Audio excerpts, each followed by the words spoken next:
থানা ঢিলছড়ার দূরত্বে দেদারে চলছে জুয়ার আসর, অথচ হেলদোল নেই পুলিশ প্রশাসনের। তৃণমূল এবং প্রশাসনের নেতৃত্বে এই জুয়া পরিচালনা বলেই কটাক্ষ বিজেপির। দলের সাথে কোনো সম্পর্ক নেই পাল্টা তৃণমূলের। রাজগঞ্জ থানার ঠিক ঢিলছড়া দূরত্বে আনন্দ মেলার নামে চলছে জুয়ার আসর। দু একদিন নয়, অন্তত বেশ কয়েকদিন থেকে সেই জুয়া চলছে বলে সূত্রের খবর। ভিড়ও চোখে পড়ার মতো। তবে কিভাবে থানার ঢিলছড়ার দূরত্বে জুয়া চলছে এ নিয়ে প্রশ্ন উঠতে শুরু করেছে। বিজেপি অবশ্য প্রশাসন এবং তৃণমূল উভয়কেই দুষেছেন। বিজেপি রাজগঞ্জ ব্লকের কনভেনার নিতাই মণ্ডলের বক্তব্য, তৃণমূল এবং প্রশাসনের নেতৃত্বে এই জুয়া পরিচালনা হচ্ছে, ভবিষ্যৎ প্রজন্মের ক্ষতি হচ্ছে বলে মন্তব্য করেন তিনি। তৃণমূল নেতৃত্বের সাথে যোগাযোগ করলে এই জুয়ার সঙ্গে তৃণমূলের কোনো সম্পর্ক নেই বলে ফোন মাধ্যমে জানান রাজগঞ্জ ব্লকের তৃণমূলের ব্লক নেতৃত্ব।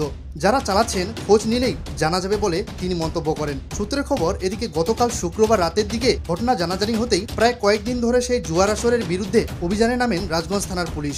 দেখুন, রাজগঞ্জে জুয়ার ঠেক চলছে, এটা শুধু রাজগঞ্জে না, আমাদের আশপাশে যেখানেই মেলা হয়, কোনো বাজার হয়, দেখবেন সেখানে জুয়া চলছে। সেটা প্রশাসন এবং তৃণমূল নেতৃত্বদের দ্বারায় পরিচালিত হচ্ছে। এই তৃণমূল আসার পরে সমাজকে কুলসিত করবার জন্য যে কোনো জায়গায় এই কাটমানি আর তোলাবাজি হচ্ছে এদের মেন ব্যবসা। আজকে জমিতে হোক, মানুষের ব্যবসার উপরে হোক বা বালুতে হোক, সব জায়গা থেকে কাটমানি খাচ্ছে।